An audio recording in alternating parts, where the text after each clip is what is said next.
Salut à tous dans cette nouvelle vidéo Lego. Aujourd'hui on va parler de la petite Fiat 500 numéro 27 10 271. C'est sorti chez Lego tout fraîchement début du mois de mars 2020, le premier pour être exact, au prix de 84,99 € sur le shop Lego. Une bien belle petite voiture qui comporte 960 pièces et pour ses 1 kg et 75 grammes, ça nous ramène un prix au kilo de l'ordre de 79. Pour rappel, la DB5 était à 99 € du kilo avec son 150 balles et ses 1500 grammes. Et la Mustang, comme vous pouvez le voir, avec ses 140 € et ses 1,8 kg, elle ramenait un prix de l'ordre de 76, soit un poil moins que notre petite italienne, qui pour le coup est un poil moins cher que la Mustang, mais les deux se valent en termes de tarot. Dans la présente vidéo, vous vous doutez, on va donc en faire la review. Je vais vous donner mon avis, ce que je pense de cette petite italienne très sexy que la ménagère et la jeune damoiselle aiment beaucoup, surtout dans les versions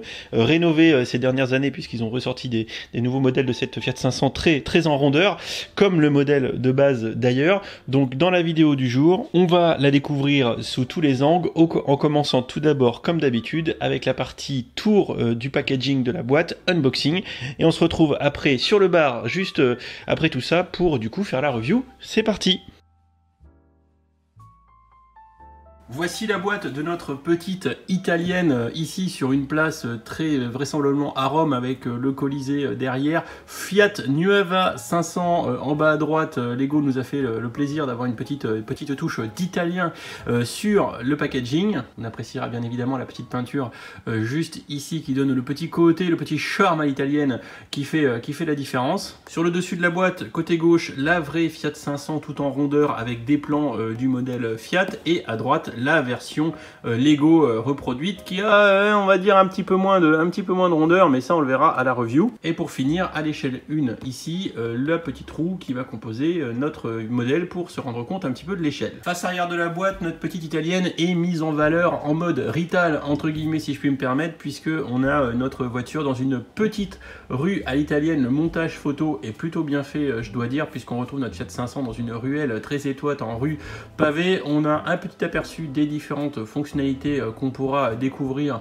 lors du montage, entre la capote sur le dessus, l'intérieur, le compartiment moteur, la soute à roue de secours sous le capot, ou encore le petit kit du peintre qui va pouvoir être transporté dans la malle à l'arrière de la voiture.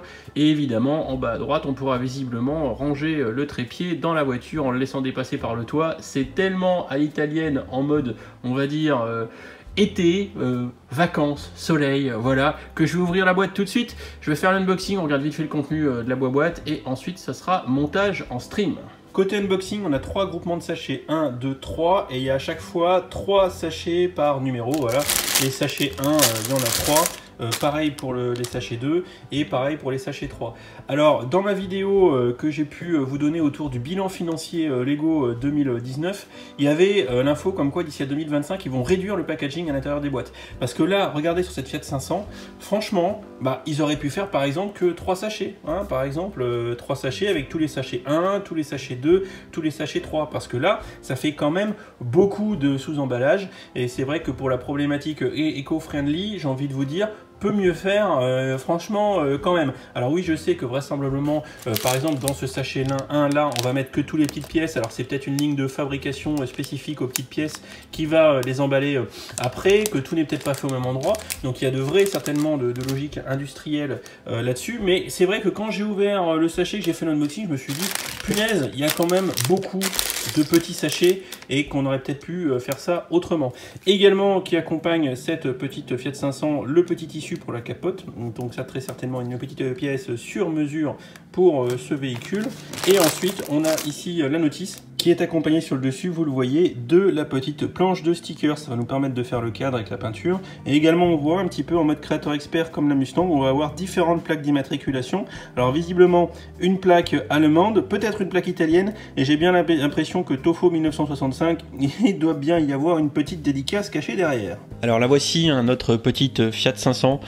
Moi j'aime beaucoup cette petite couleur en cold yellow, ce petit on va dire jaune froid, jaune pastel un peu, qui je trouve lui donne un petit côté sympathique. Donc on va faire d'abord le tour de la partie extérieure de la voiture. On appréciera en bas les enjoliveurs argentés de toute beauté, et également les petits pneus avec intérieur blanc, ça c'est totalement vintage. On appréciera également le brick build des portes qui ne seront pas sans rappeler la DB5. Le designer de chez Lego a dû se dire que c'était l'été en permanence, puisque on constatera l'absence de fenêtres sur les portières avant. Portières avant, gauche comme droite, qui d'ailleurs peuvent s'ouvrir bien évidemment. On remarquera d'ailleurs l'intérieur des portières en dark red, les petites poignées, le petite manette peut-être pour les vitres, je sais pas trop.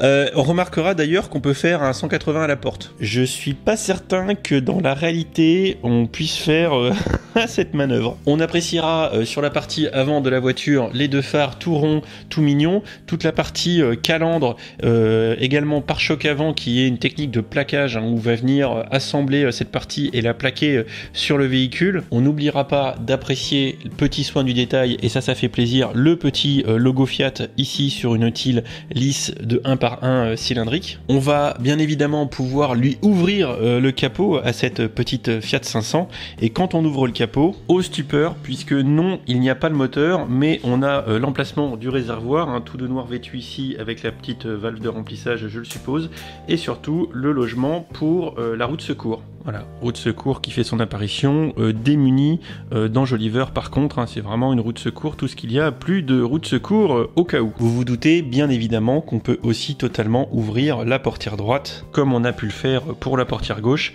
À noter que là aussi, vous constatez qu'on peut faire un mouvement de 180 sur la portière, et bon, je trouve ça assez curieux, mais je suis pas sûr que ça se pose comme ça dans la réalité. L'habillage intérieur de la portière droite est comme celle de la portière gauche, on retrouve la petite poignée, les petits levier et l'intérieur en dark red que je trouve plutôt sympathique. L'arrière de notre petite italienne est plutôt sympa, avec une malle qu'on va regarder tout à l'heure, qu'on peut bien sûr enlever. Donc elle est tenue par des studs qui sont prévus sur la pièce de barrière ici, ce qui nous permet très logiquement d'apprécier à sa juste valeur du coup l'arrière de la voiture sans la malle qui en cachait une partie.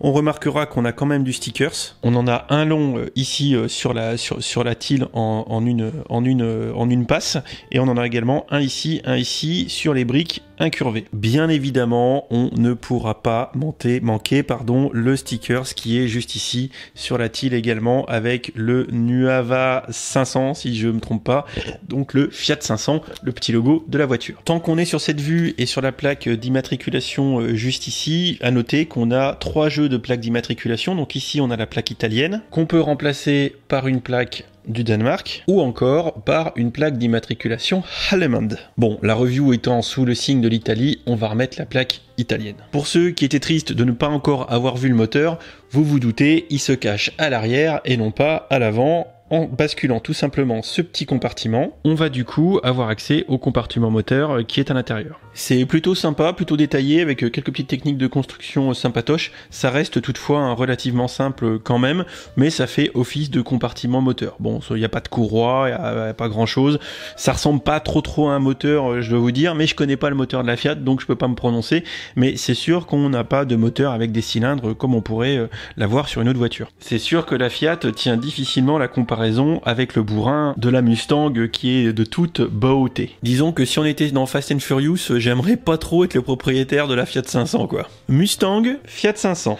Bon allez, j'arrête mes conneries, ça suffit. Faudra quand même apprécier sur l'extérieur de cette Fiat des différentes techniques de montage qui ont été employées, ainsi que les pièces, parce que ici on retrouve la nouvelle pièce de vitre incurvée qui a été introduite dans le stade Old Trafford de Manchester United, les techniques de montage dans les portières façon Aston Martin en brick build, la gestion des plans inclinés autant sur le capot que sur les ailes ici, qui même si elle n'est pas parfaite en termes de représentativité par rapport à la Fiat, reste quand même un montage sympa. Depuis tout à l'heure, vous la voyez, on a effectivement une capote, un toit décapotable sur le dessus, sur le toit, c'est un toit effectivement.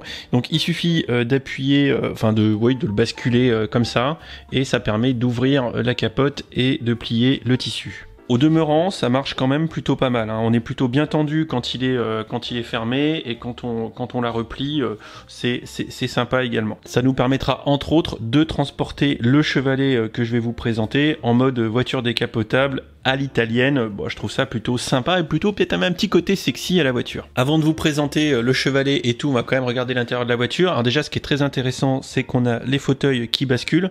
Ça c'est sympa. On a un axe qui est sous le fauteuil qui permet de faire pivot, comme vous pouvez le voir, hein. Ça tient avec des petits crochets. Voilà, histoire de voir un petit peu le montage en brick build des sièges, je vous les montre. Donc avec le petit système de crochets et de barres en dessous. Ça fait vraiment penser à ces époques-là, comme la 2 chevaux Citroën, hein. Les espèces de fauteuils basculants, c'était vraiment d'un point de vue mécanique très simple et très souvent avec une espèce de barre de pivot comme ça, et c'est assez représentatif, et on appréciera également le brick build très sympa du fauteuil. Profite d'avoir fait un peu de place pour vous montrer du coup l'habitacle. Alors bien sûr le petit volant avec encore le petit logo Fiat, le petit contour, tout ça aligné un petit peu à l'italienne avec le petit levier de vitesse sur la colonne de direction, et en arrière-plan le levier de vitesse, hein, qu'on peut actionner bien évidemment si on le souhaite. On a également une banquette arrière en brick build qui est vraiment très sympa, en mode bicolore. Franchement j'aime beaucoup, et c'est d'ailleurs très agréable à construire. J'en profite également du coup pour vous montrer l'intérieur avec le plancher sur lequel je vais pouvoir remettre le fauteuil. Voilà, je pense que ça finalise plutôt pas mal le petit tour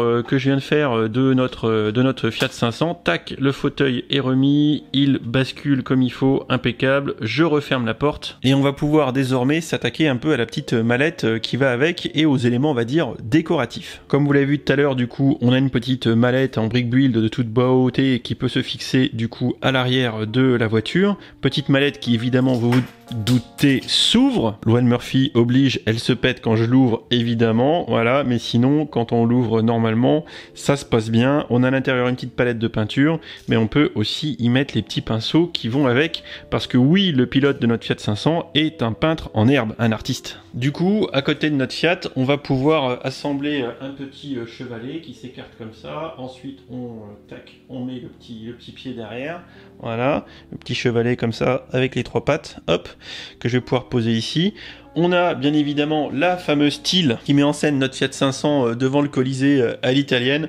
Bon, c'est un petit peu kitsch et surtout on sait pas où la foutre après. Mais entre temps, quand vous avez sorti le chevalet, voilà, si je fais pas de conneries, eh bien vous pouvez mettre votre petite tille sur le chevalet. Cerise sur le pompon, puisqu'on a le matos dans la boîte. Quelques petites manips pour décorer notre chevalet. On retourne le petit L ici pour finalement venir mettre le petit pinceau tout mignon. Et enfin, on peut accrocher la palette de couleurs sur la tille de 1 par 2 avec le stud. Voilà, comme ça, hop.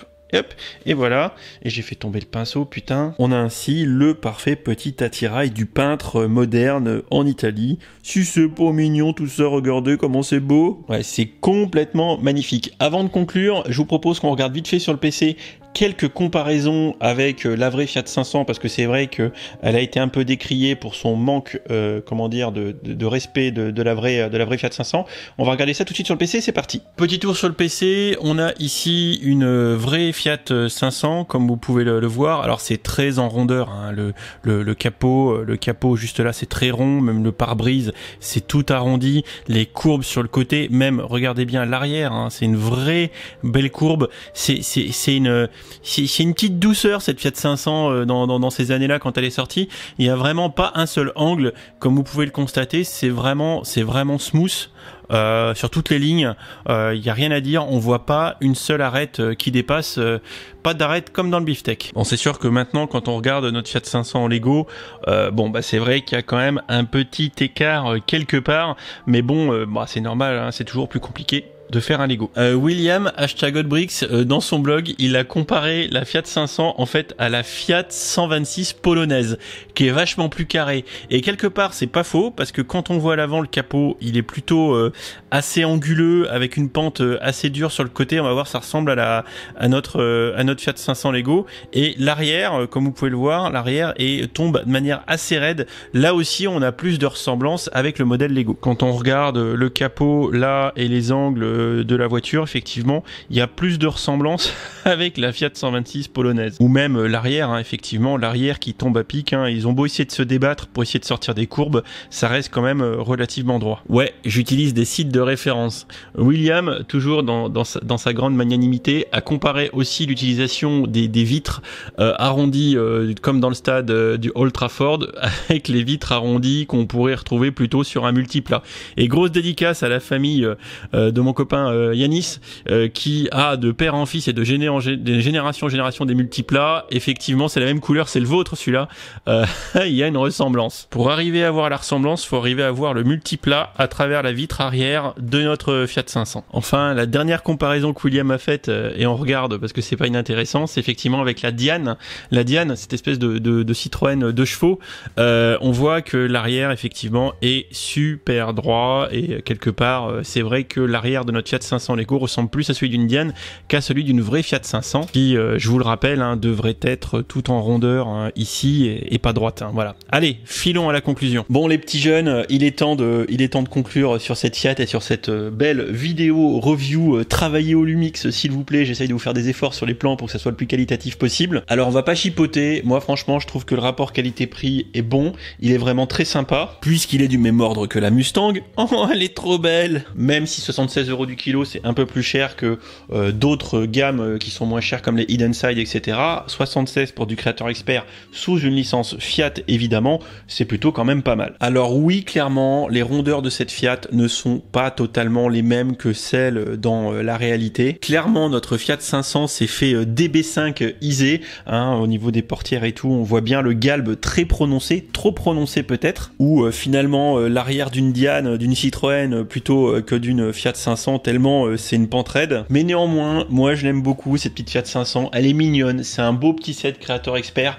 certes pas totalement fidèle au modèle d'origine, c'est clair, mais ça n'en reste pas moins un beau modèle à construire avec du charme et un vrai plaisir de construction, et ça c'est important. Et même si elle en a vraiment pas beaucoup sous le capot, cette Fiat 500, pas comme la Mustang, eh bien franchement, je vous conseille de l'acheter. Les fans de bagnole, les fans de Lego, même les fans de Fiat, je pense que vous serez ravis de l'avoir sur une petite étagère. Surtout qu'il y a un cadre qui est trop mignon avec. En bref, vous êtes fan de Lego, vous êtes fan de voitures, vous êtes fan de la gamme Creator Expert, bah écoutez, allez-y, c'est une belle petite voiture qui a son petit charme. À côté de la Mustang ou des autres véhicules de la gamme, elle frappe pas tâche, elle reste fidèle à la gamme. Oui, elle est pas parfaite, mais après tout, est-ce grave? Le rapport qualité-prix est pas déconnant, elle est fun à construire. Je me répète, je sais.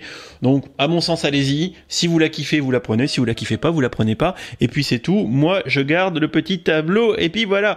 Je vous fais des bisous. J'espère que la vidéo vous aura plu. N'hésitez pas à laisser un pouce, un petit abonnement par là, et puis un petit commentaire, bien évidemment, sous cette vidéo pour me dire ce que vous en avez pensé. Je vous fais des bisous et je vous dis à très vite pour la prochaine vidéo. En attendant, je vais aller faire un petit tour de Fiat. En fait, non, je vais plutôt prendre la Mustang. Allez, salut!